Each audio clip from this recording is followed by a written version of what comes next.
During those wonderful years when I was out in the rainforest at Gombe, I learned about the interrelationship of all plant and animal life, making up this complex tapestry of life, this web of life that we call biodiversity.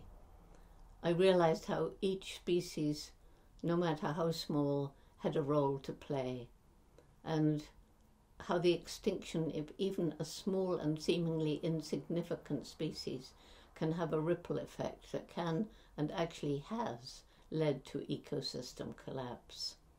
It's a shocking fact that we're in the midst of the sixth great extinction of plant and animal life, and we face the threat also of climate change. This is affecting ecosystems around the world and playing an increasingly major role in the loss of biodiversity. It's really clear that we urgently need to take action. First, we need to understand that we humans are part of the natural world, and we depend on it for clean air, water, food, everything. But what we depend on is healthy ecosystems. Therefore, it's clearly of huge importance that we work hard to protect existing intact areas of the natural world and attempt to restore damaged ecosystems. It is our disrespect of the natural world that's led to climate change and biodiversity loss. We can't expect to have unlimited global economic development on a planet with finite natural resources, which in some places we're using up faster than nature can replenish them. It's all about GDP. Fortunately, there are many organizations today working on creating a more sustainable relationship with the natural world. And I think more people understand this because of the pandemic we're suffering from, which was also brought about by our disrespect of animals and their habitats.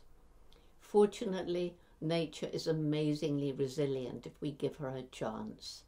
Places that have been utterly destroyed, such as an abandoned quarry or a terribly polluted river or lake, can, with time and perhaps some help, once again begin building up the diversity that's needed to make up that so important healthy ecosystem. At one time, the Gombe National Park, a very tiny national park, where for 30 years I and my team have been studying the chimpanzees, once it was part of the great forest belt that stretched across equatorial Africa. That was the case when I began in 1960. But by the late 80s, Gombe was an isolated patch of forest surrounded by totally bare hills. There were more people living there than the land could support. Their farmland was overused and infertile, and they were too poor to buy food from elsewhere. So they cut down trees to find new soil for growing crops to feed their growing population, or for charcoal to get some money. What else could they do? So in 1994, the Jane Goodall Institute began working with these villagers, helping them find ways of living without destroying their environment. Together, JGI and the villagers, we designed a holistic program, Take Care, or Tokari, and that's JGI's method of community-based conservation.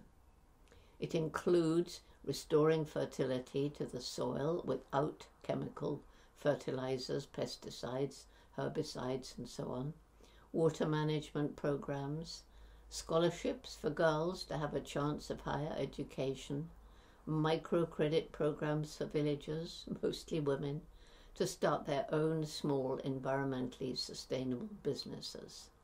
We also provide family planning information and environmental education through our Roots and Shoots program.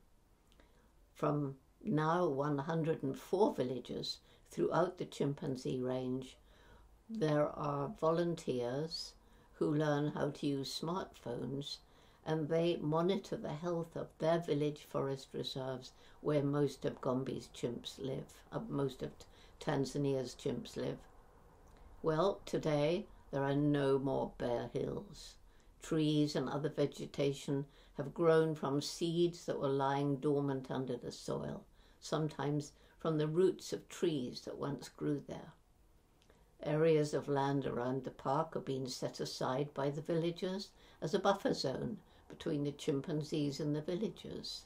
And along with the vegetation, animal species have recolonized the area, moving out from the park and providing the biodiversity that is so important to the people as well as wildlife. Land has also been set aside by the villagers to allow the isolated chimps of Gombe to once again have interaction with other remnant groups, thus preventing the danger of inbreeding. Our Roots and Shoots program for youth requires members to choose one project to benefit the environment and wildlife and informs them about the importance of biodiversity, encouraging them to take action. But, there's some wonderful projects going on around the world. I'm really encouraged by the growing number of rewilding programs that are becoming very successful in some countries. There's some of these programs in the United States. Huge areas have been set aside in Europe as a result of cooperation between different countries, and some animal species that have been extinct for years have been successfully reintroduced. It's so important to share these success stories. It gives people hope that we can turn things around before it's too late. But we must take action, all of us. Please help. Thank you.